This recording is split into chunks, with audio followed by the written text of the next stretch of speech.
Welcome to the Price Pottinger Nutrition Foundation, also known as PPNF. October is Breast Cancer Awareness Month, which is why we're having this lecture, Early Breast Cancer Detection with Thermography.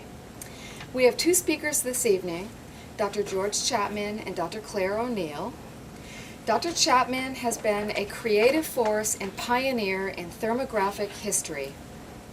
He published his first work in thermography in 1965.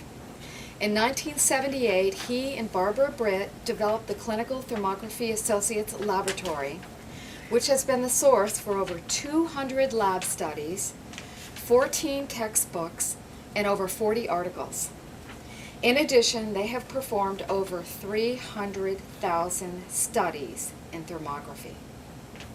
He has extensive experience with professional athletes and the Olympic training team, and became the first credentialed sports medicine physician in California.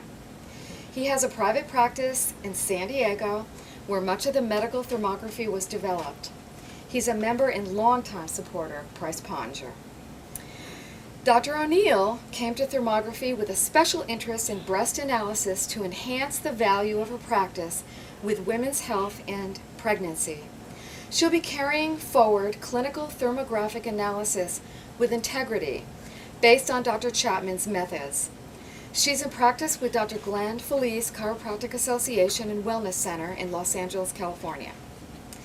It is an honor to have them with us today. Please join me in welcoming Dr. Chapman and Dr. O'Neill. Thank you, everybody. And as you already know, again, my name is Dr. Claire O'Neill, and I'm actually a chiropractor and a clinical thermographer. And I have the great honor of being able to hang out with the infamous Dr. George Chapman, because he is one of the true pioneers in clinical thermography that we have out there today. I also would like to thank Price Pottinger Foundation for letting us be here and asking us to come tonight. I will let you know, I have been reading your publications for years. Not that I've been practicing that long, but I've been reading it for years, so I want to let you know that. So here's my thing. We're talking thermography, but what are we always hearing? We're hearing mammograms, CAT scans, right? MRIs, PET scans. Do you know what? They're very invasive. The medical profession focuses on very invasive diagnostic and screening tools. So we're looking at thermography. And thermography is non-invasive, but really what is thermography? So we're going to kind of go back and help you understand that. First of all, it comes from the Latin and Greek terms thermos, meaning heat, and graphos, meaning to graph. So you will notice here that, do you see this is an infrared thermography? And we have the heat patterns, and it's being graphed here. And you'll notice that these are temperatures down here. So we're actually following a temperature scale. So that's one of the things. But what's happening here is when we're looking at infrared technology, it is non-invasive. So when we're looking at the spectrum, we'll see visible light right here, and you'll see infrareds right up above. It's non-invasive. But I was talking to you about mammograms, which is direct X-ray, and gamma radiation, that's your PET scans. So if you stop and think of that type of radiation, what's the side effect of radiation? We know it's cancer, but we already know that in non-invasive side of the spectrum, you want to be in infrared. So here's the cool thing about thermography. We can actually do the whole body. It has no side effects. So you can do it, and you can do it at any age. You'll notice that these are children. So any age, it has no side effects. But what we're normally doing is we can actually do what we call a full body. We'll do an upper body, then we'll do a lower body here. We can actually do extremities, and then we do what's actually called a cephalic, which is head and neck. But what we're best known for when it comes to infrared thermography is breast thermography. Now, I gave you guys a handout, or we had a handout passed, that actually shows up to 100 different ways that infrared thermography can be used for different evaluations. And that is, we'll actually go into that later. But right now what we're going to do is we're going to kind of go back and go through the history of thermography, because it actually has a lot longer history than any of the mammograms or PET scans that you've actually heard from. We're actually going to go back to the 1700s with Edwin Smith's papyrus. The Egyptians back then actually demonstrated trauma cases associated with war injuries, associated with the physiologies, the diagnosis, and the prognosis of the treatment reviewed. In this papyrus, they actually reference temperatures and the state of disease 20 different times. This is what the papyrus looks like. And it's all in here. And then we're going to go further. We're going to go to Hippocrates. We all know about Hippocrates, right? So Hippocrates, back as early as 400 BC, what they would do is they would put on a wet slurry of clay on an abdomen, and then they would just let it dry. And the areas that dried and caked, like, do you see how it's cracking here? You see where the arrow is? That is the area that they determined the pathology or the disease to be, because that was the area that dried first. Now we're going to come up to Galileo. Galileo introduced the first thermoscope. Now, that was the first crude, quote-unquote, thermometer. That was the first indication where we're looking at temperature and the patient's state of health. Then we actually go to his name is Thomas Clifford Albert, and he actually was the one that created the first thermometer back in the 1800s, and that's actually what we use today. We still use that thermometer today. Then what happened is Dasa Evans, he actually was an engineer and was in chiropractic. And he is the first one that actually came together and formed what we would call thermocouplers. And he actually, what it basically did is it measured the heat along the spine with those thermocouplers. So infrared thermography and the heat actually got into the chiropractic profession back in the early 1920s. 1948, Leo Massapust, what he actually did is he created, the first clinical thermogram. Do you see this? It's called the Baird evagraph. Do you see how big that evaporograph is? It actually, Dr. Chapman was telling me, it's the size of half of an exam room. The thing was huge, huge. But this is, if you look at the circle here, this is the picture that came out of it. Pretty cool, huh? Pretty cool. So then what happens is we actually go to 1954. There's a lot that happened in 1954 that actually brought us into where we are today. First is you have the Salford thermographic system. So here's the picture of the lady. We don't have a picture of the instrument, but this is the impression that we have. Now, what happened also back in 1984, this was done by the U.S. Corps of Engineers. Also in 1984, not 84, 54, the U.S. government actually declassified most of infrared technology. So that's when it actually started coming out to the regular public. Then in 1958 to 1960, that's where Dr. George Chapman's father, George Chapman Sr., started using infrared thermography at the Hotel del Coronado. And he was actually using that technology to check out the boilers and the electrical panels. That's how Dr. Chapman kind of got his paws into infrared technology. And then, we're going to backtrack a bit to 1956 where Dr. Ray Lawson, he was a Canadian he's an MD and he was a Canadian, and he actually first published the first known paper associated with infrared technology for breast patterns. And his paper, as you can see, the implications of surface temperatures in the diagnosis of breast conditions. That happened in 1956. George Chapman Sr., 1958 to 1960. Then you had Dr. Chapman himself. Oh man, I'm just going way ahead here. 1963 is when we got 28 papers of thermography that was submitted to the New York Academy of Sciences.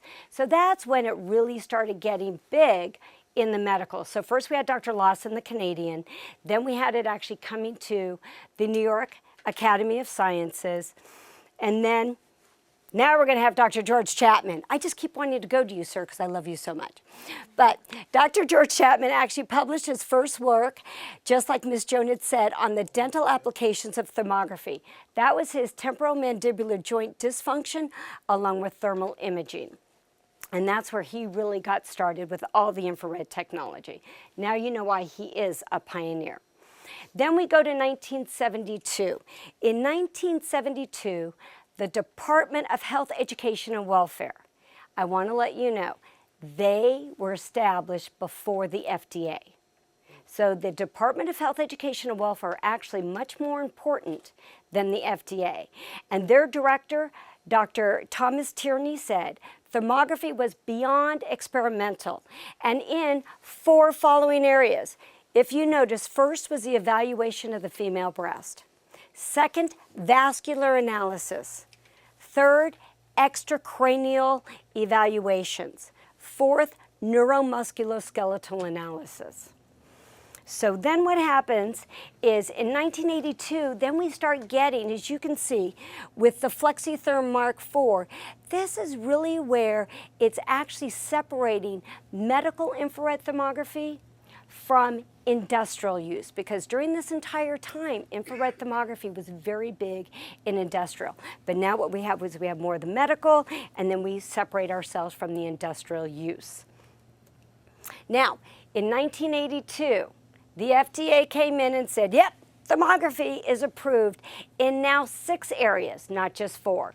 Again, abnormality of female breast tissue. 2, your peripheral vascular diseases. 3, musculoskeletal disorders.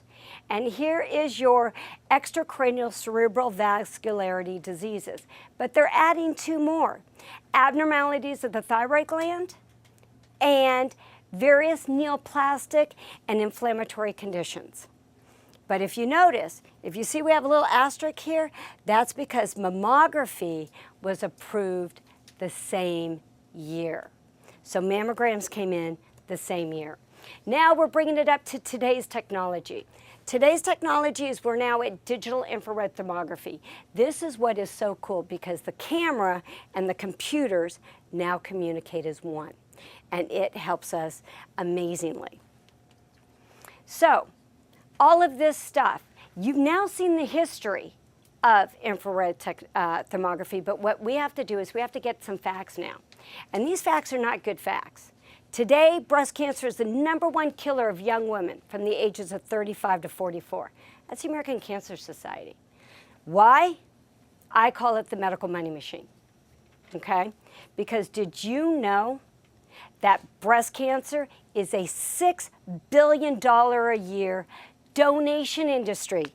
Do you see this baby right here, pink industry? That pink industrial machine is really big. You have the Susan G. Komen. Think of the Avon Breast Walk. One of my patients just walked it last week. Think of the Revlon Breast Walk. A lot of money there. Right now, football, everybody's wearing pink. Baseball, all the pro sports are getting tons of money to be donated to breast cancer. Have you ever heard the word, we're here for prevention of breast cancer, or are you constantly hearing, we're here, we need the money for the cure? We need the money for the cure. I mean, really, does big pharma need more money? Those drug companies have tons of money. I should know. I used to be associated with them before I became a chiropractor. They've got tons of money. You have to stop and think of, you have to think of all the radiological groups because they're the ones doing the mammograms. You have to think of companies like Baxter, which is gigantic, but they're the ones that are making all the surgical supplies.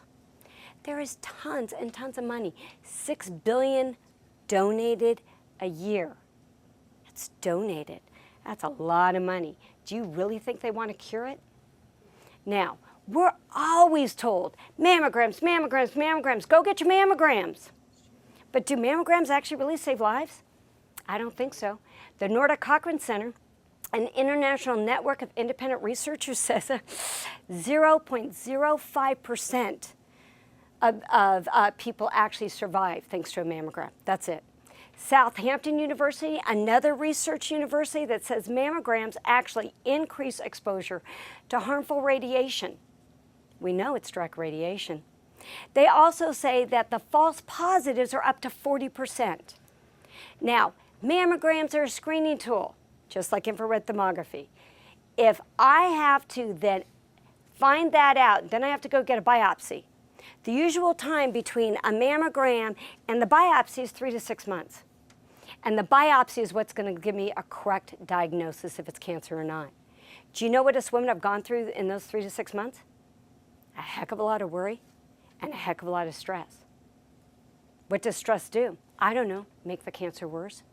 If it is cancerous and they do that biopsy, because you know the biopsy is a surgery, by the way, right? Have I just spread, I don't know, the cancer that was inside that tumor, that the body might have already walled it off and was protecting you from it? You know, here they even say that mammograms do a net harm. Isn't that funny? Because guess what?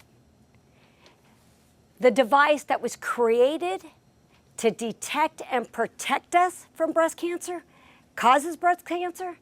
Isn't that somewhat ironic? And you want to know another really interesting stat? Do you know what the equivalent of one mammogram series is? I'm just going to put that in your head and let you think about it because I'm going to tell you on the next slide. So, mammograms. Any of you out here had a mammogram? I'm sorry. I'm sorry. You know, I mean, I had a really bad experience in my life where a very close friend of mine died. And it's kind of weird because she lived just right down the street here. But because of that, I knew never to get a mammogram. So I'm blessed in that aspect. I've never had one because I look at this, OMG, that is horrendous. Because the pressure on that breast is up to 40 pounds.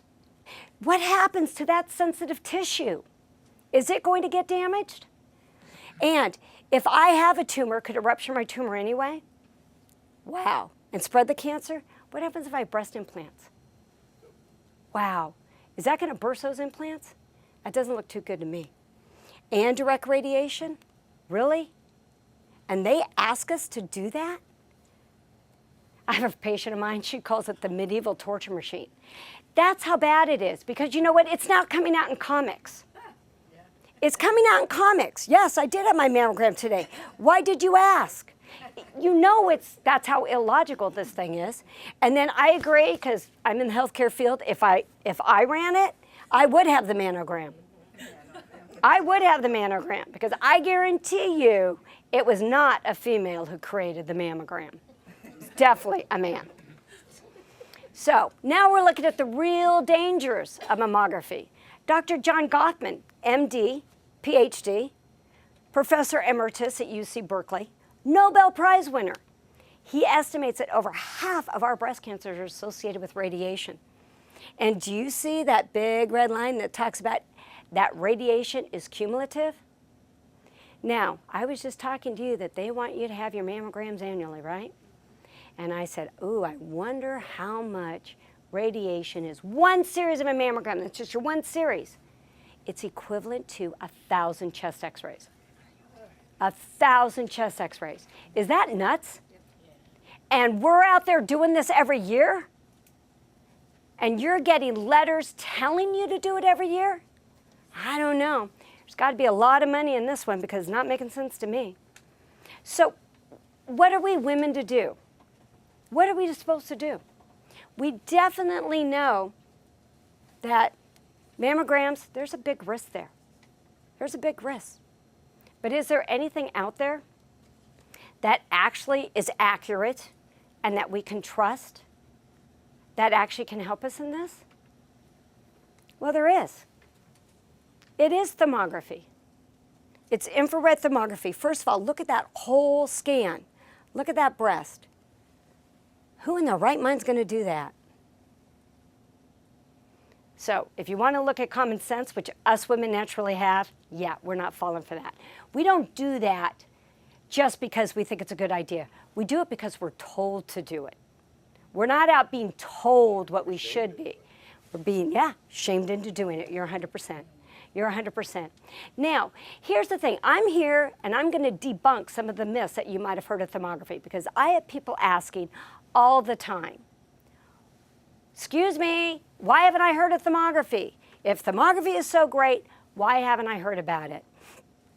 And first of all, here's some facts. Thermography actually can detect breast cancer 5 to 8 years before it even shows up on a mammogram. It's up to 96% accurate as the USC Norris Cancer Center. And then I was talking to Dr. Chapman today, and he's like, well, why didn't you put in the Cornell University study? I'm like, oh, blew it. Because the Cornell University study, 97% accurate. That's what they say infrared thermography is. It's radiation-free, right? And little did you know, it is FDA approved.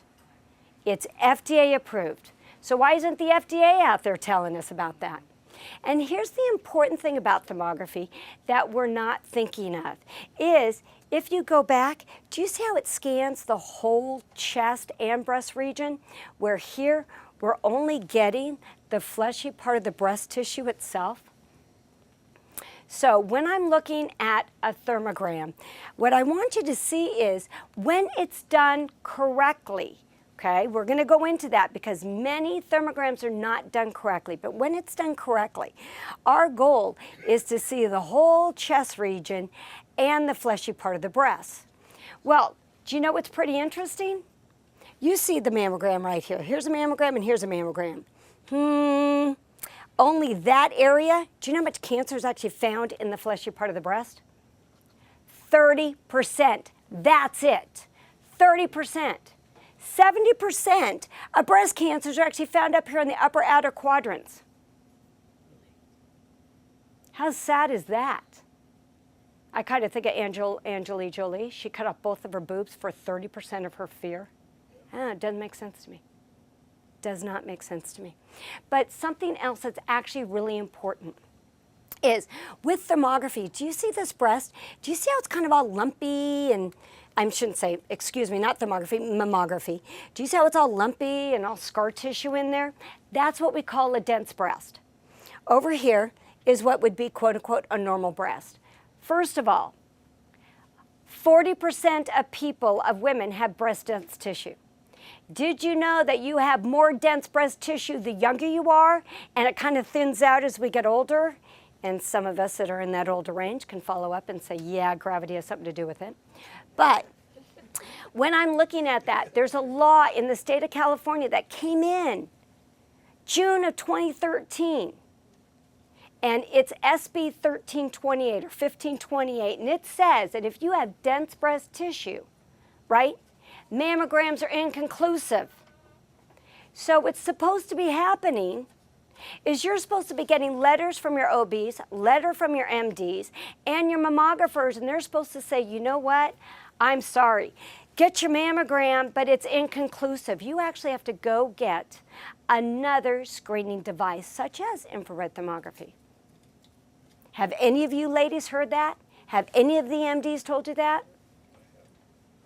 I tell you, not good, not good. That information needs to be out there more. Now, there's a lot of differences between thermography and mammography. There's a lot, but there's a big one. The big one is physiology, okay? Thermography is physiological.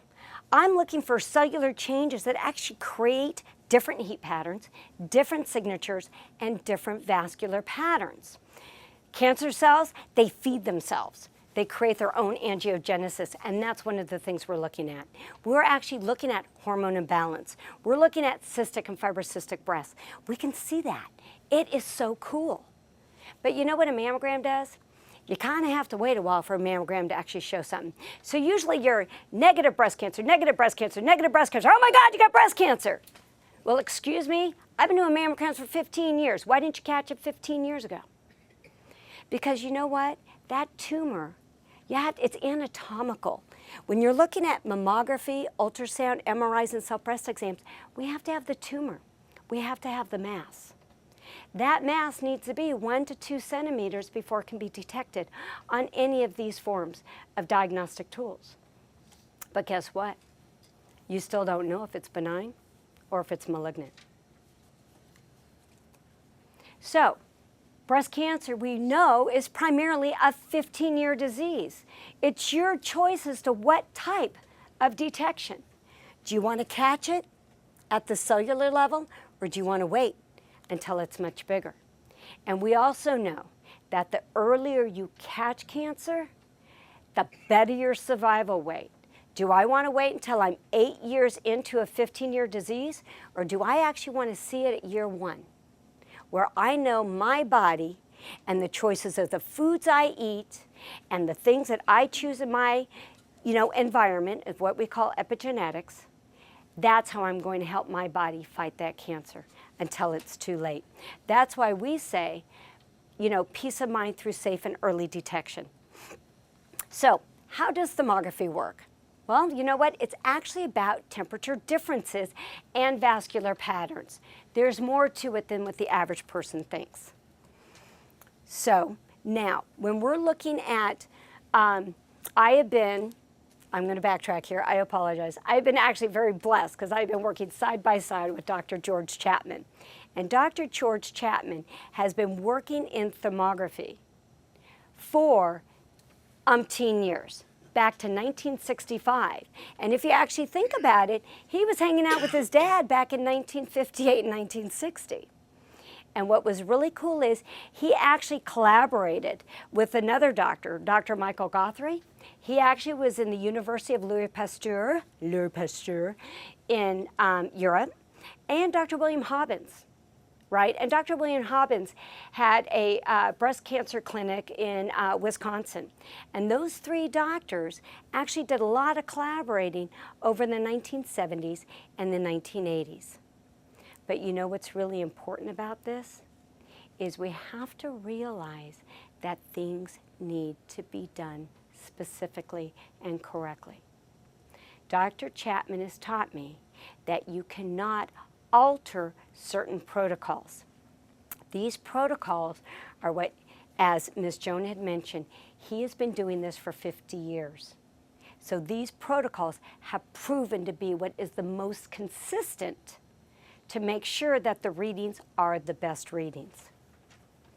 So first of all, this is your basic practice protocols. There is a big difference between a thermographic technician and a clinical thermographer. There's a big difference between thermography technician and a clinical thermographer.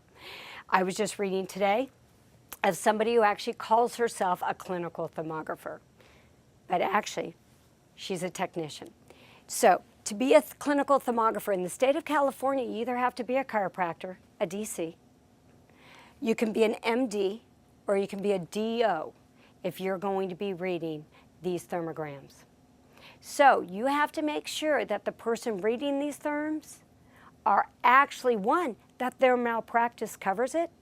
Have you thought to ask any of those people that are reading the therms if their malpractice covers? The other thing is if the therms are taken here in the state of California and I'm sending them to a doctor in New York, that doctor in New York has to follow the state of California rules. So if that doctor in New York does not have a malpractice insurance that covers it, and if that doctor in New York is not an MD, DC, or DO, I'd be questioning that. I'd really be questioning that. The other thing is that room needs to be in a constant temperature controlled room. It actually needs to be at 20 degrees Celsius or about 68 degrees Fahrenheit. It's a little chilly, but that's where all the research was done. What we need you to do is we need you to sit in that room for a good 15 minutes or so, and you equilibrate. That's because we want your body to get used to that environment. I don't want your body to get chilled because that causes a lot of other things, but I need your body cool enough that I can read those temperature differences. The other thing is, there's your equilibration time. Then we're going into, we take your first series of scans, right? And then guess what we do? We put your hands in some cool water.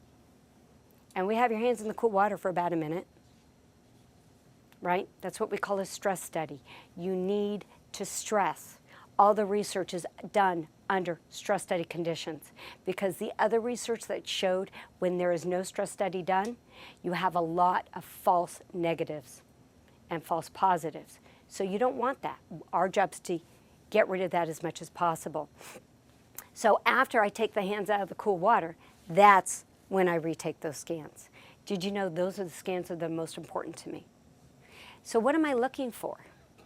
What is the physiological response that you think that your body is going through when you put your hands in the cool water? Well, let me explain it. What happens is our body has normal breast tissue, right? And it has a normal blood supply. So everybody says, ooh, it's hot, it's bad. Well, no, we want blood going to feed our breast tissues. And if any of you have been a mom, and if any of you have nursed, you know what lactation is. You want that blood supply. You realize how important that is. So I want that tissue fed. My innate intelligence, my body knows what that normal breast tissue and vascularity is. So I put my hands in the cold water. Just like when we're outside and our hands get really cold, what happens? Our blood leaves the extremities, breasts included, hands, feet, breasts. That blood then goes into our organs to protect our organs. That is a normal physiological response. Now, I call it a parasite. That's just how I explain it. Because cancer is amazing. It's so insidious, it can actually create its own blood supply. That's what we call angiogenesis. And it will create its own blood supply. So when blood is leaving my breast tissue and my hands, because my innate intelligence, my body knows where that blood's supposed to go, my body is not connected with that new blood supply. So that new blood supply will still be there feeding the cancer. Ooh, I don't like cancer. So take a look at this. Do you see how beautiful that lady has cooled off? See, we did the first series of scans. She did the cold water. Look at that. That's what I want. I want gorgeous cooling because that makes me a happy camper. What you also need to know about this picture is, first of all, is you'll see that there is what we call a temperature scale here. So you'll see it's 31 degrees at the lower end, which is the dark blue, and 36 degrees Celsius at the upper end, which would be your pink or your white. Do you see that? You'll notice that this is the exact same scale. So I'm letting you know that is, she's in the exact same scale. So these are the correct color changes that we're expecting to see. And that's what we want to see. It's all about, I told you about temperature differences, right? And about vascular changes. So here's my thing. Why is thermography so obscure? Well, we had already talked about it. Follow the money. $6 billion a year industry. Really? Now, the medical doctors, I have a history. My dad was an MD and I was in the medical field. So I kind of feel sorry for them. They're stuck in what I call a symbiotic web. They have to have the drug companies. The drug companies have to have them. Well, actually, it's kind of funny now with the drug commercials out there, but they have to have each other. The medical supply companies, they have to have the MDs. The radiologists, they have to have the MDs. The MDs have to have them. Because, you know, they can't do anything out on their own. Do you know how blessed we are and how lucky we are? All of us holistic doctors, your chiropractors, your naturopaths, acupuncturists, Chinese medicine, right? All the nutritionists. Yeah, we're the lucky ones because, you know, we're not beholden to anybody. We're only beholden to ourselves. So, why are we obscure? We're not stuck. Thermography is not stuck like the medical profession in promoting it. Here's a big thing, training and experience. There's a lot of training out there that I don't consider very correct. It's actually being done by camera companies. And you know what? The camera company should not be training the doctor, right, how to read thermograms and how to do a thermogram. That should be done by doctors that know what they're doing. Because doctors are the ones that are trained in diagnostic and reading skills. Camera companies are not. They're just there to sell something. The other thing is many times when we're working with these doctors, they actually do what we call questionable practices. There are a lot of people out there that don't follow the specific protocols. You want to know why? I'm assuming it's just faster. It's easier. But if you don't follow the correct protocols, then we've got a credibility gap. We're not doing the cold water challenge. If those doctors are not stressing the body to get that physiological response, then I can't read those therms. Those therms actually cannot be read, but people read them anyway. But you can't, because you have to see that physiological response. It's just like a mammogram when you have dense breast tissue. It's inconclusive. They can't read it. So there are a lot of therms out there. If those processes and protocols are not being done, then those therms are quote unquote inconclusive. And then there are a lot of other doctors out there that are actually doing therms, and they're not telling you the whole story, because they'll do full body therms, which are great. We do full body therms too.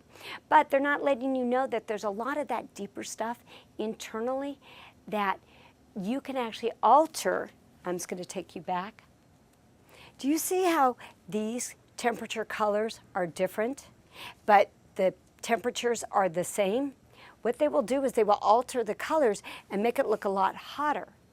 But you don't know if if the temperatures are the same or not, because what happens if this bar is not on those pictures and it's been taken out?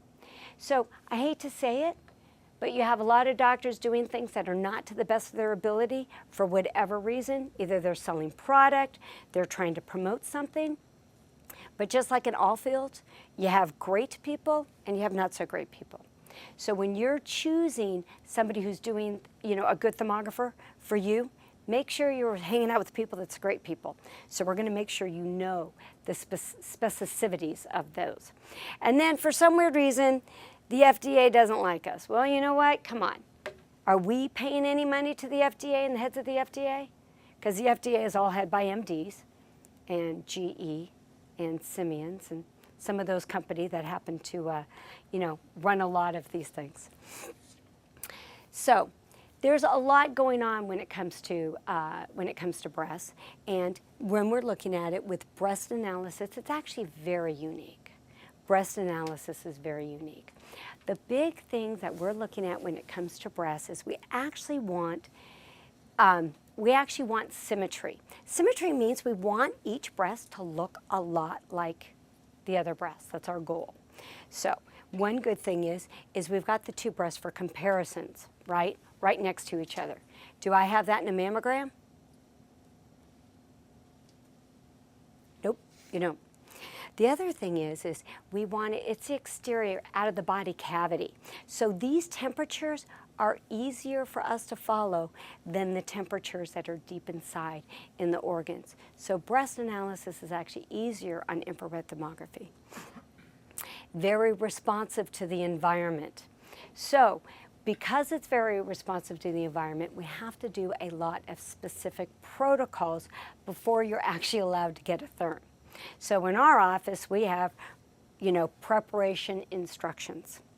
And some of them can be pretty, kind of a pain, because I'm out there telling you to go out and get your vitamin D, but we're supposed to tell you not to get sunburn in your chest. So we want you not out getting sunburn 5 days before, right? We also want to make sure that if you took a shower that morning, which is great, we still need a few hours difference, because we don't want any of that heat. The other thing is actually even caffeine. I can't let you have caffeine up to 2 hours before. Actually, I think that's 4 hours. So these different things all affect your heat temperature in your body. So we have specific protocols that we need you guys to follow. And here's the cool thing. We can actually see the changes of the vascularities and the functions in the breast just by going back and looking at these pictures. You can see the difference of those. So if we're seeing those differences, that's when we're changing a lot. So now I'm going to go back, and what we want you to keep a good eye on is what we call the breast scoring system. Okay? Clinical Thermography Associates has a specific breast scoring system, and that's how we follow the monitoring of the breast health. So we don't want you to be all of a sudden negative, negative, negative. Oh my gosh, you have cancer. We're following the monitor, and we're monitoring your breast health through the breast scoring system. So I don't know if you can see this, but we'll see if I can do it. First, you have a TH1. That is a score of 0 to 29. And it reads here within normal limits, there is no significant thermal risk factors that are identified. Then we have TH2. That's a score of 30 to 74. So within normal limits regarding thermal emissions, statistically, scores are most frequently associated with benign breast disorders such as hormone imbalance, cystic and fibrocystic breasts. TH3, right, is a score of 75 to 119. It's equivocable. You're borderline, okay? So regarding thermal emissions, possibly benign, but is abnormal numerically and considered at risk. Short interval follow-up is recommended. So that's where we can actually follow. It's not like you want to go back in 3 months and get another mammogram. What we're looking at is we're able to follow these, and if we need to do it every 3 months, every 6 months, we can. Because again, non-invasive. There is no side effect. Now, scored TH4, that's between 120 to 149. That's abnormal. You're at a moderate risk here. You have additional diagnostic work is suggested. So that's where mammogram might be actually said that you might need to get a mammogram. We might say you need to do certain labs because there are definite certain lab markers that do show up in the blood for us to follow to see if you do have breast cancer. And then of course we're going to do a follow-up short-term thermogram. Now I will let you know I've had patients that have been at a TH4. And with good care of themselves, following the recommendations of me and other doctors, without having to go through radiation, lumpectomy, and those types of things, their bodies have gone from a TH4 all the way down to a TH2. So there's a lot of things you can do, just like Price Pottinger always focuses on.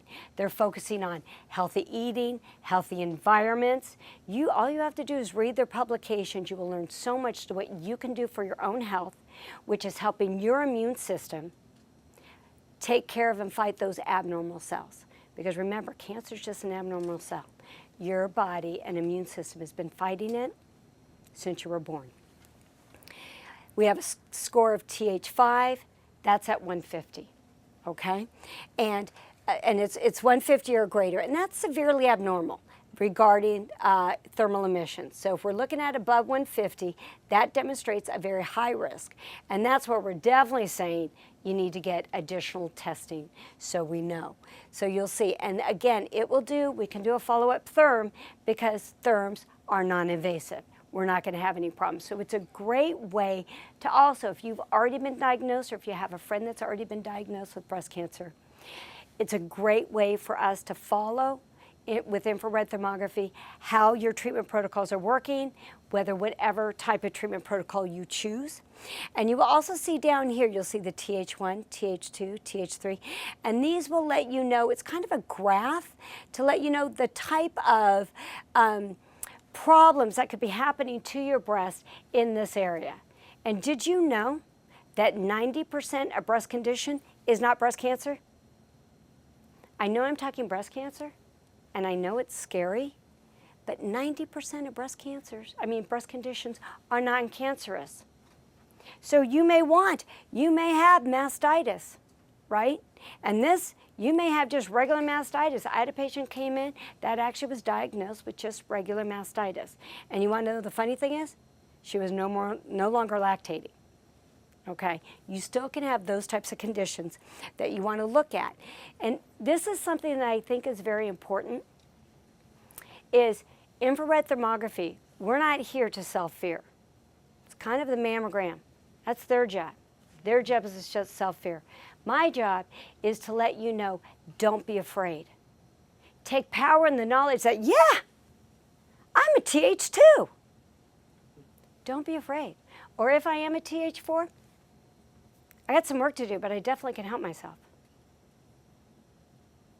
We don't want you to run on fear. I've had too many patients that have gone to MDs and the biopsy's been positive, and literally they have had within a week the mastectomy already on the schedule. They walk into the MD's office, and within a week, they don't have their breasts anymore. You don't have to run on fear. That's why we're here. We want to give you the power so that you guys are not running on fear. So the scoring system is very important. And here's the other thing. Very few doctors use the scoring system. And that's probably the most important, because we don't want to be just like a mammogram, negative, negative, negative. Oh my gosh, you have breast cancer. We want to say, hey, these are what we call precursors. These are indicators of what can happen. And that's what I'm going to start explaining to you now, okay? So, in this case, as you can say, this is what we call a Th2. This is a normal range of a thermogram. There are specificities that I want you to know when it comes to thermography. One is you have to have at least 3 views, okay? What we want is we want a full chest and bilateral breast region. Can you see that? A full frontal chest region. We also want obliques. So you'll see we'll want a left oblique and you'll want a right oblique. Other doctors take laterals. That's fine, as long as they've got the top 3. If they don't have the top 3, we're not happy. The other thing that you need to have is that color scale. Do you see this color scale here? You'll see that this is your violet, and your violet is your coldest. And then you'll come up here, and this is your pink. In this computer program and this color scale, that is what we would call the coldest should always be at the bottom. The hot should be at the top, okay? You can have different quote-unquote palettes, which means the colors can be different. Always know that in a vertical spectrum, the coldest is at the bottom, the hot is at the top. And you have to have numbers associated with this. This says 28.8 degrees Celsius. This says 33.8 degrees Celsius. We actually will do things in what we call a certain range. This is a 5-degree range. So when you subtract 33.8 to 28.8, then you know that you're in the 5-degree range scale. And that's where that's where all the research was done. So you want to make sure that in your report that there is at least a 5-degree range, because that's where you're going to learn a lot. So we want to make sure you have the color scale. You want to make sure that it has temperatures on it, okay? And we want to also, you're going to have indications for your name and other things that we will actually be following. Here's the other kicker. Remember, I'm talking to you about temperatures. Here's what everybody always thinks. They think these pictures with all these gorgeous, pretty colors are what tell us all. That's only part of it. Temperatures are only part of it. Now, I need to see the specific temperature of the nipple. I need to see the specific temperature of the areola, which is around the nipple. And say if you come in with a lump, right? If I come in with a lump and say the lump happens to be right over here, I want to get a good idea what that temperature is if it's hotter than I should want it.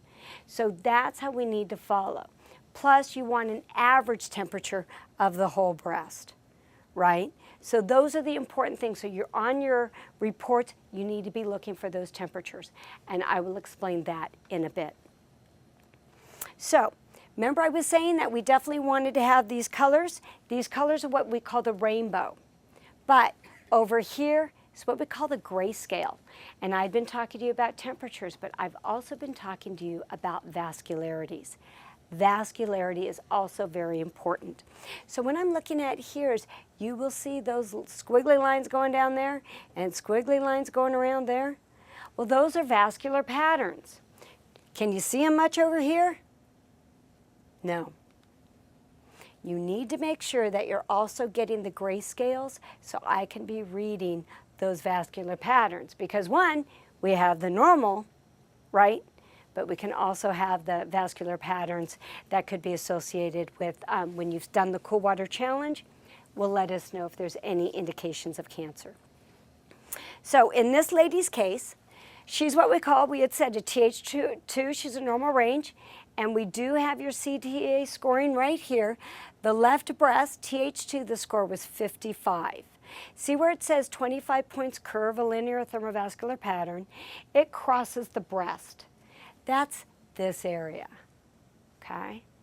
That's what that means. Then we have a thermovascular network, okay? So a thermovascular network is some of the stuff that's happening over here. And then you have that regular thermovascular pattern. And again, I'll show you. It is what's going around the nipple in this case. That's in her case. And if you notice, she's a Th2 on both, and she's a 55 on both. So I'm happy because when I look at it, pretty symmetrical. Doesn't it look pretty good? Pretty symmetrical? That's what I want. You saw no scoring for temperatures. You want to know why? Her nipple temperature, her areola temperature, all the temperatures were within normal limits. That's why you do not see that on that scoring pattern. So that's what we want. Now, when you see something that's like a curvilinear pattern and the thermovascular network, do you know what those are associated with? Hormone imbalance. You don't even have to go get a blood test. We can actually do a thermogram and we can let you know if you have a hormone imbalance. And most of the time, right, 93% of the time, that means an increase in estrogen.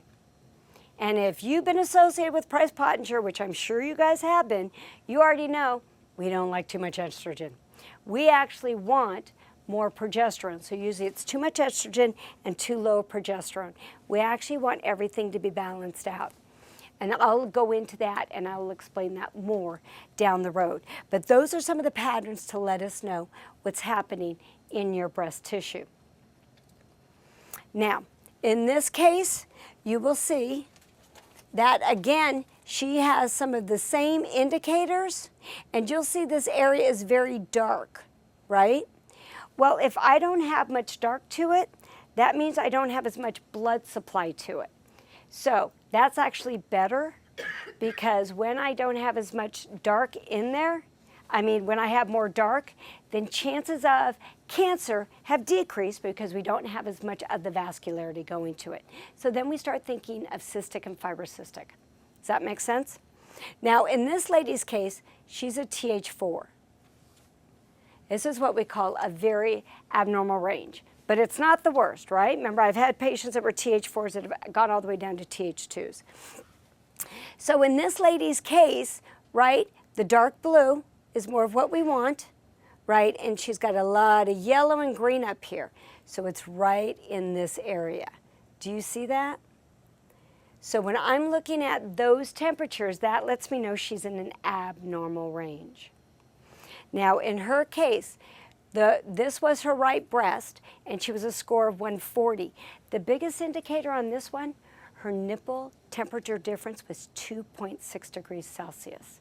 Now, when I'm looking at nipple temperature changes, but I'm also looking at right nipple to left nipple. So it's also right to left. And if you're off by that type of temperature, you know you have a lot more vascularity, a lot more chances of something, a pathology happening. So in that case, that's 50 points. So then you already know about a different, what we call a regular thermovascular pattern. You already know about the thermovascular network and the curvilinear. So when we add up all of these areas, and then you have the regional hypothermias, right? But as we go back, remember I said a lot of stuff's happening right here? Can you see it? Right? That's what we call a regional hyperthermia. And again, where do you see it? Didn't I say 70% of breast cancers are in the upper outer quadrants? And that's where a mammogram is not seeing anything. So those are the areas that we definitely want to be looking at. So in this lovely lady's case, she was a Th4 at 140. But again, should you be scared? No. We have to think of a lot of things. We need to take control of our health. We think that mammograms are supposed to be annually. We're told that it's annually. But actually, the American Cancer Society is now backtracking that, and they're saying, maybe not. And then we were always told to get our mammograms started at the age of 40, right? starting at the age of 40. Well, it is kind of funny because they're backtracking that and they're going, maybe not. They've actually changed the recommendations. It actually didn't start this January. I think it started the January before, January 13. But they actually say don't get a mammogram until you're 50. Yeah, you haven't heard that from your MD, have you? And also, do not do it annually. They're talking every 2 to 3 years. Now, I always think it's really interesting because when I am looking at the fact that the #1 killer of women is breast cancer from the age of 35 to 44, and they're telling you not to do it until it's 50, you know, you're missing a whole group. And you, again, you kind of put the whole story together, and it's really an interesting story because there's a lot of money in it. But they're now they're now saying 50. You're missing a whole group of people, as you're saying, that are in their 30s that are already dying of breast cancer. But remember, when we're younger, we have more dense breast tissue, and mammograms don't see much anyway. And if I'm getting mammograms early on, I'm going to have cancer a lot sooner because the side effect of the mammogram is breast cancer. I've already indicated that. I've already shown you all the research. But it's interesting that there's information out there, and there are people like us that are out there telling you, but you know who should actually be telling you? It's your MD, it's your OBGYN, your mammographer. Because you know what? My patients haven't heard it. They're always shocked. They're like, really? I had no idea. So anyway, those are some of the things that I want us to help you connect the dots. And I was talking to a lovely lady today, just a few minutes ago, and she says, you know, I have a background in political science. It's always about money and politics. And I hate to say it, it is. I was talking to another sir, and he was talking about in Europe. In Europe now they're fully backtracking all mammograms. I was asked to speak in Scandinavia about it, and he was talking about in Switzerland they're saying no to mammograms now because there's so much connection when it's associated with radiation and breast cancer. But anyway, back to the CTA scoring system. So we had talked to you about TH1 is normal, TH2 is normal, those are all good. TH3, that's equivocal, we're kind of a little borderline. We want to take a look at that. TH4, abnormal, yes, but still things can be done, but we have to do follow-up therms afterwards. And then we're at a TH5. TH5 is really abnormal. We're not happy campers. And what we're going to do is we're going to show you indicators that show that it's a significant pathology or cancer. So we have to keep a close eye on those things. And then what do we as doctors do? We actually refer you out to the right people who can help you and for more correct diagnosis. So as I said, with the TH4, this is your abnormal. And do you see that left breast? And do you see this right breast? Wow. This left breast, I'm going to show you down the road, is what I call gorgeous. This right breast, that looks pretty angry. That looks pretty mean, looks pretty angry to me. So that's what we're looking at here. Now I'm going to take you back to the first picture because this is it. That's pretty mean and that's pretty angry. And you know, what I didn't get a chance to tell you, and I slipped a bit, on there's stories that come with these people. And when I am done, I'm going to explain this story to you, and I'll have Dr. Chapman here to make sure I am right. But in this lovely lady's case, if I am correct, she showed up, let me just double check. Yep, that's it. She showed up to the MD, let me know if I'm correct, sir, and she had a mammogram, and the mammogram was negative like 4 to 6 weeks before. And then Dr. Chapman actually found out and saw this. So the mammogram showed out negative. And then I'm going to even show you more where there's a story with each one of these patients that were Dr. Chapman's patients. Now, as I said, in her testing, remember I said temperatures were very important. Remember I said nipple temperature is very important, areolar temperatures are very important. So what you will notice here is we had temperature differences. This is your first series before the cool water challenge. This is your second series after the cold water challenge. So I want you to see is that here the nipple, left nipple, it cooled off. It went down 4/10 of a degree. That makes me happy. But remember, I told you that left breast was a gorgeous breast. I liked it. But the right nipple, it went up 2/10 of a degree. Do I want it to go up? No. So then we're looking at the perioles. And when I'm looking at the areolas, it went down on the left, and then on the right, as you can see, it went up 2 degrees. Now, 2 degrees is not a lot, but it's important. But what's actually more important, I should say 2/10 of a degree. Thank you. But what's actually more important is not so much that they raised, is when I'm carrying one side to the other side. So from the left nipple to the right nipple, the change is 3.8 degrees Celsius. That right nipple, remember I said it was mad? I said it was mean looking? It's not happy. It's mad. Then you're looking at the areola. Again, from the left areola to the right areola, the difference is 4.2 degrees Celsius. That's huge. That tells me I'm an unhappy camper. That's how important the scoring system is. And when you're looking at the scoring system, we need to be real specific of all the components. It's never just one area. It's all about all the components. And that's what I'm looking at here. Now, so in this lady's case, as I said, TH5, CTA scoring, left breast, TH1. Didn't I tell you she had a gorgeous breast? Woo-hoo! Gorgeous. When I have a score of 25, you know what that makes me do? That makes me jump up and down. I am a happy camper. But when I get the right breast, do you see how it's a TH5? And you remember, TH5 is more or equal to 150. She's 275. That's really not a happy camper. So first of all, we had the original thermovascular network. We also had the area of the hypothermias, same as in the left breast. But all of these numbers, those were all the changes with the temperatures. And these temperatures, like a change of 3.8 degrees Celsius, that's a primary risk factor. When I have a change of 4.2 degrees Celsius, that's a primary risk factor. So when I'm looking at all of these different temperature patterns and factors, it raises the number. That's what you want.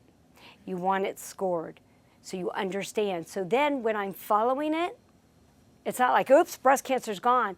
I see the scoring goes down. That pattern's changed. Those temperatures have changed. That's our goal. That's what we want to work with. And then we have a here area which says global hypothermia. Remember I said you also want to have the average breast temperature of each breast. That is what the global is. And when at this lady's case, it was above 1.5. So again, it lets us know. And when you read a lot of these therms, you'll notice you'll see upper right breast, right? Where are most of your breast cancers? Upper outer quadrants. I want you to remember that, upper outer quadrants. So I was talking to you about specificities of protocols, specificities, and making sure all the components are in place. So as a reminder, I want that room at about 68 degrees Fahrenheit.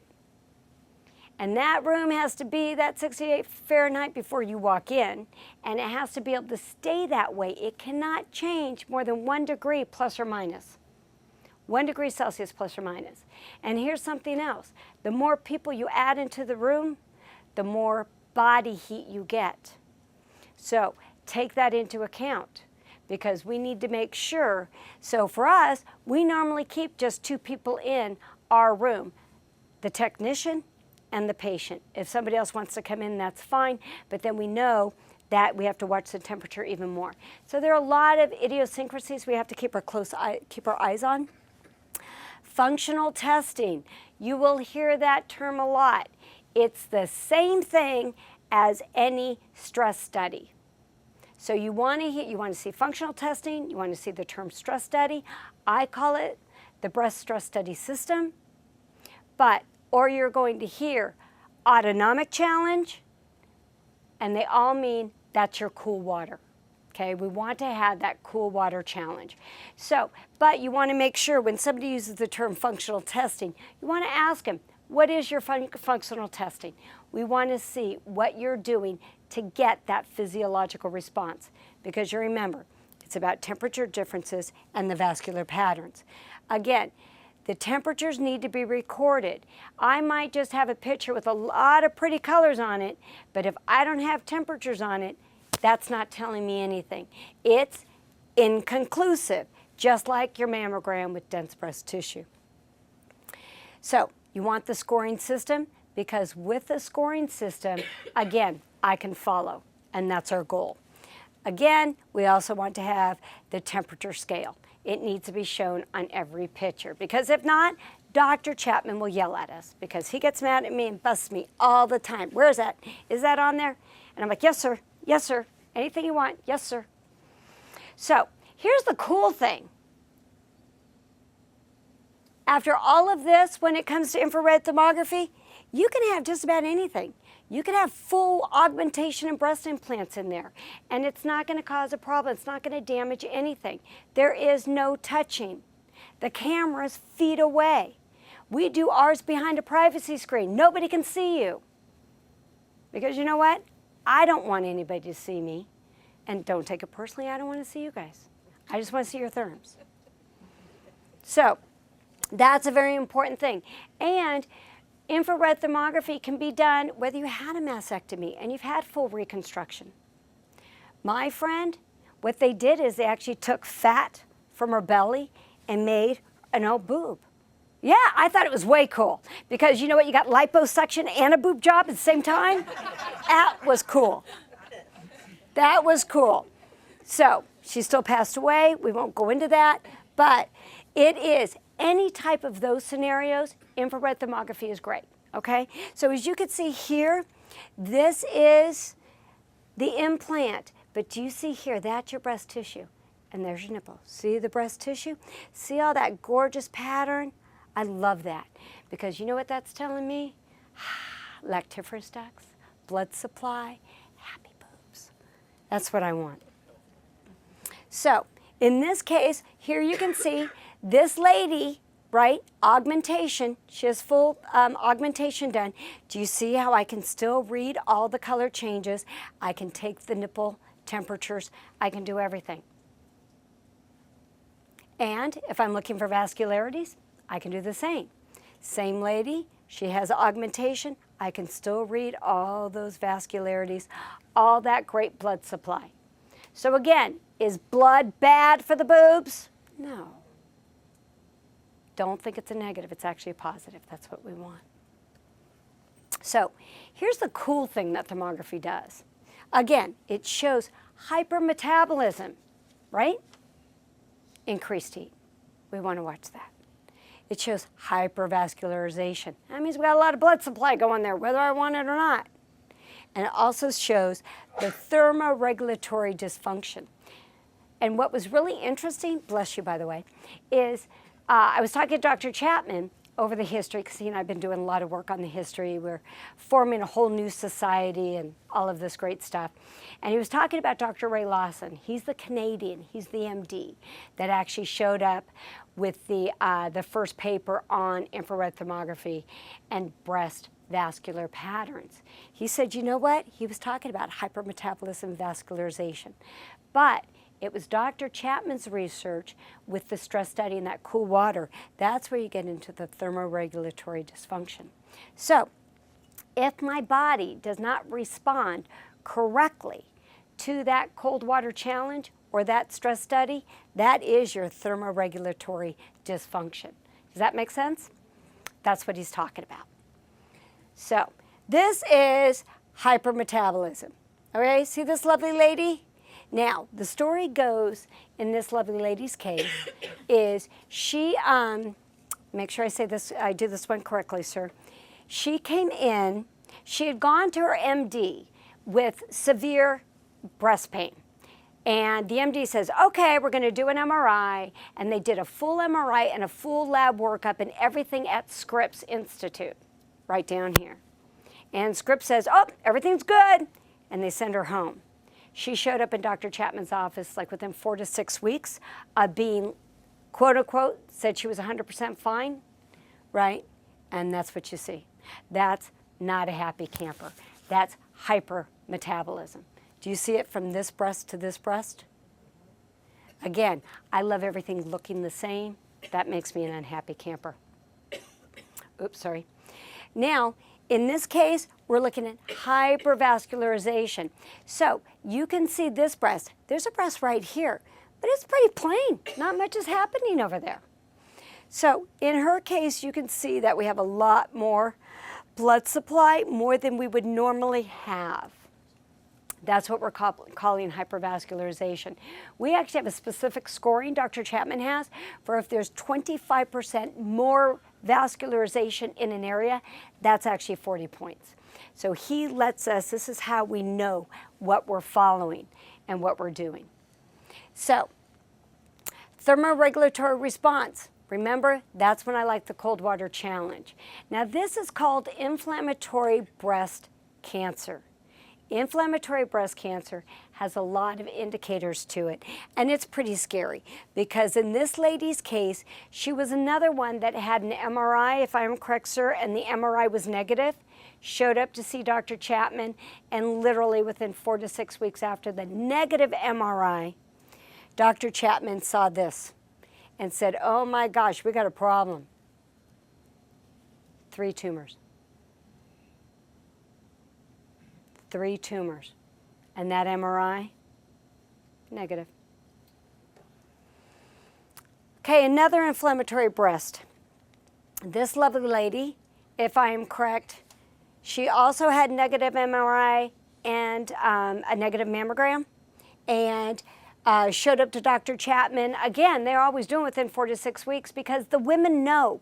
We know. Come on. We know our bodies. Talk about innate intelligence. We're intuitive. We know. We know when something's not right. So the MD tells us one thing. We're like, I don't think I trust you. So this doctor, Dr. Chapman, noticed you can see the much more vascularization happening right here versus this side. And if you look at the points, the temperature is a big difference. So when it comes to inflammatory breast cancer, it's something that goes fast, and that's where infrared thermography is great at picking it up. You need to see, because you're going to have rapid increased breast size. It's going to grow pretty fast. You're going to have a lot of redness. The skin's going to be hot to the touch, okay? It's going to be persistent itching, and you'll see thickening of breast tissue. Sometimes you'll actually get an inverted nipple, and usually that is backed by heat. Now, when you're looking at all of these, we're going, oh my gosh. But again, don't assume, go ahead, get a therm done, because you know what else you could have is you could have, with that type of heat, you could have mastitis. So you don't go to an MD, you go and get your infrared therm done, and that's where you'll really find out a lot more. Now in this lovely lady's case, again, inflammatory breast cancer, as you can see, negative mammogram, negative ultrasound, negative MRI, all within 2 weeks. That's 3 negatives to 1 positive. Are those false negatives? You know what kind of cracks me up? Is I'm hearing people talk about, well, you know, medicine doesn't normally use infrared thermography. This is not, quote unquote, the gold standard. Well, you know what? The gold standard's not gold. 40% false negatives. That's the gold standard? Come on, I could flip a coin and get better odds. That's what we need to tell people. Because here are three gold standards, and they're either too late or too wrong. I'm kind of tired of it. Kind of tired of it. Now here's the cool thing though. Here's the cool thing. Say you guys have a lump, because you know what, lumps scare us. They're going to scare us. I get a lump, I'm going to run and I'm going to get a mammogram. And the mammogram's going to say, oh my God, you got a lump. Because it can't diagnose anything, can it? It's going to send you out for that biopsy. That's not what I want. But if you get a breast therm, do you see this in this case? Because this color scale, the dark blue-black, is the coldest. That means not getting that blood. Poor cancer's not getting fed. So when I'm looking at this, that chances are cystic or fibrocystic breasts. Did I need to get a mammogram? Did I need radiation for that? Did I then need to have to get a biopsy for that and put myself under massive stress? Because we know stress kills. We know stress kills. That's what's amazing about infrared thermography. Here, remember I talked to you guys about the curvilinear patterns and all of this fun stuff happening up here and over here? That's your hormone imbalance. Isn't that amazing? In one therm, we can tell you a lot about yourself. Where a mammogram says, oh, got a lump, you don't got a lump, or I can't read it. But we can tell you so much with the same picture. Estrogen, progesterone, 93% of the time it's estrogen dominant. Estrogen dominant leads to breast cancer. We have to remember that. So we have to keep a close eye on that. Again, you'll notice temperatures. You want to make sure you've got temperature readings everywhere. If not, Dr. Chapman will get mad. Okay, here's my thing. We need to beware. We need to beware of the side effects of a lot of these screening and diagnostic tools. Mammograms, I just gave you tons of research and pretty shocking stuff of what we're supposed to do annually, which makes no sense. Direct radiation kills. So we have to be real careful of that. I already talked to you about the false positives and the false negatives. But here's something that we're told when it comes to infrared thermography, that it's about the camera. I'm going to be honest with you, it's not. It's not about the camera. The camera has to have FDA clearance. Dang right it does. You better make sure that camera has FDA clearance. But it's about the protocols, and it's about the doctor reading them. That's what it's about. It's about making sure the protocols and the doctors that's reading them. There's your cold water protocol. Have to do it. That's what we can read. I can't read before it. I have to read after. Most important is to observe those temperature changes, right? And here's the cool thing. With the marriage of the camera and the computer, it can read those numbers. It's amazing technology. Right in front of me, we have one of the original areas. It's called liquid crystal. And this is where one of the areas that thermography actually started from. Dr. Chapman used to call, he goes, oh, remember those old mood rings? I'm like, yep, Dr. Chapman. He says, that's what this is, liquid crystal. So I'm just gonna put my hand on it. Can you see my hand? Isn't that cool? Isn't that cool? And this, the FDA approved because they were doing liquid crystal back in the 60s, 70s, 80s, 90s. That's pretty cool. So this technology has now been married into an amazing camera and computer system. But it's not about the camera. Just make sure it's legal, but it's not about the camera.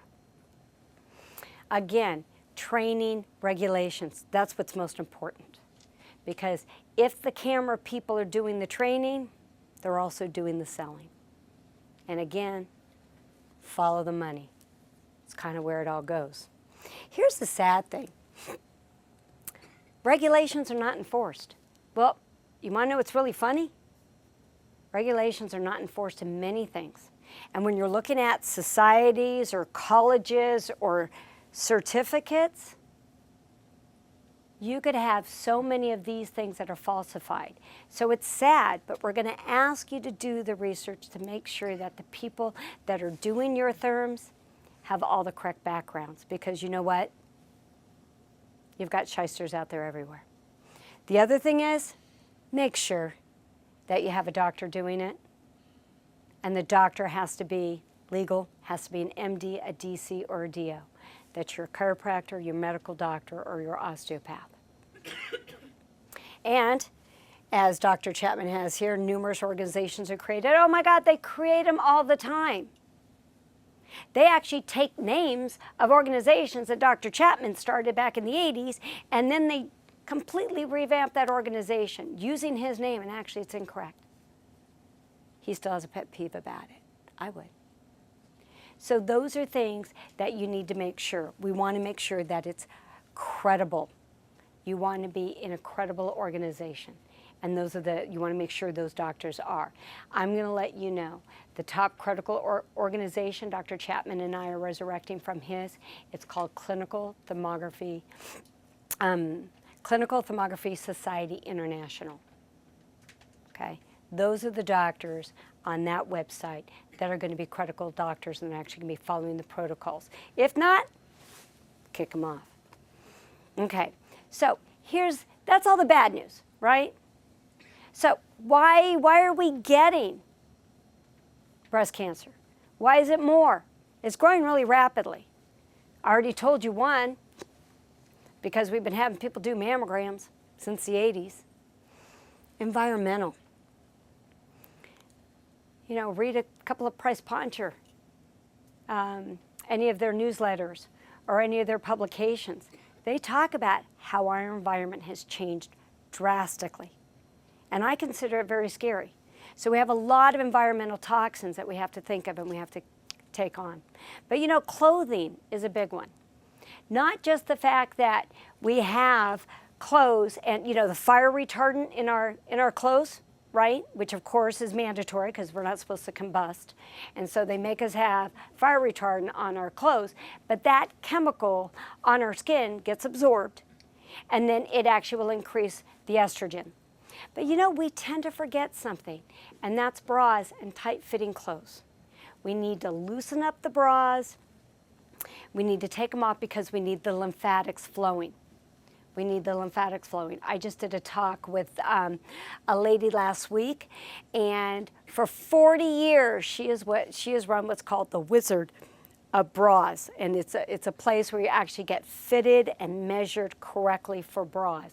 And she was talking about the history of bras and everything. It was most mind-boggling. But there's a lot of us and we don't know even that type of material and that type of pressure and actually how to wear them correctly to keep our lymphatics flowing. So, you know, that's a recommendation. Go check out our website. Household chemicals. We already know how bad chemicals are. And we have tons of chemicals in our environment and we're getting them all the time. We're putting cosmetics that are all made with petroleum. They're not organic, they're not natural. All of these are increasing the estrogen in our bodies and that's what we don't want. Now, internal, that's a big one. Again, another pet peeve of mine. I was actually talking with Dr. Chapman and Dr. Hobbins. He was the MD that Dr. Chapman collaborated with back in the 70s and the 80s. And he was saying, you know what? The reason why there's such a big increase of breast cancer, that birth control pill. And you know what? He's right. You start playing with the female's hormones and you really start messing with us. HRT, synthetic hormone replacement therapy. Right? Really?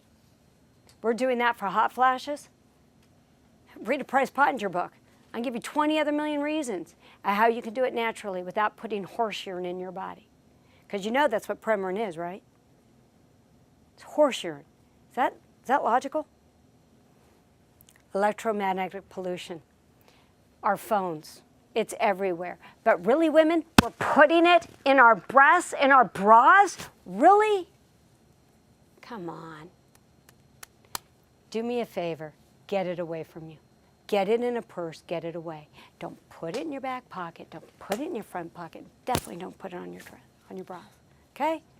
People are, here's the thing that's scaring me. I see teenagers doing it. And you know, I'm going to backtrack a bit because I had all this stuff I was going to say. And one of the things that is an amazing story I had from Dr. Chapman. Dr. Chapman had a girl that was 12 years old and she found a lump in her breast. They could not do a mammogram because there wasn't any breast tissue to do a mammogram on. But he found breast cancer in a 12-year-old.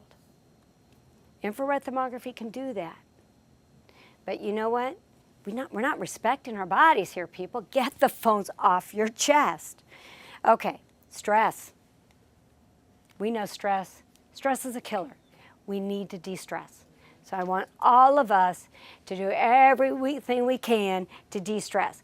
But if I'm getting a mammogram and I find a tumor and then I have to go wait for the biopsy and the results of that biopsy, I don't think that that's de-stressing me. I don't think it's de-stressing me at all. Now, there's a lot of things we can talk to you about protection from toxins, and this is the best, eat clean foods. But I know something about you guys. If you're associated with Price Pottinger, you're already part of the Price Pottinger family. You guys know everything. I'm kind of talking to the choir, which is actually a good thing because it makes it easy. But there are a lot of things that we need to think of. We need to think of hormones in our foods. We need to think of organics of our foods. We need to make sure our foods have all the nutrients in it. And we need to eat correctly. The good thing is you guys already know that. Now, Miss Victoria, she saw this research. I thought it was really cool. And actually, it literally just came out less than a month ago from the British Medical Journal. And they're saying that if your waist size increases 1 inch, in 10 years, that you have a 33% increased chance of breast cancer. But if it's 2 inches in 10 years, that's going to increase by 77%. Okay?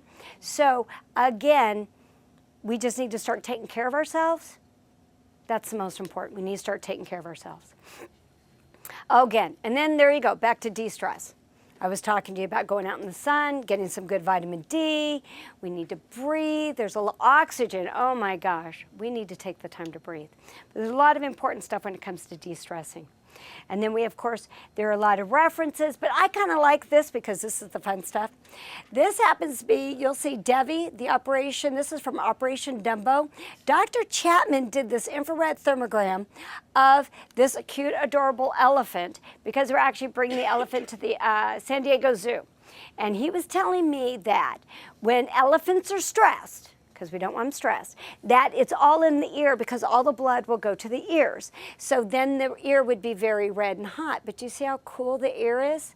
So he said that Devi adapted to the San Diego Zoo beautifully. And since you're all San Diegans, I'm assuming that this was a perfect spot for that. So anyway, I want to let you know, first of all, know that when it comes to clinical thermography, Dr. Chapman and I are the face of clinical thermography. Dr. Chapman, I'll be doing a lot of the therms and a lot of the work with him. He's going to be doing a lot of specialty reports. And so he and I are going to be kind of working and melding everything together. And with that, I'm going to bring this handsome man up, and then that way you guys can ask any questions that you want. And I want to thank you very much for enjoying this, I'm hoping. Okay, come on up, Dr. Chapman.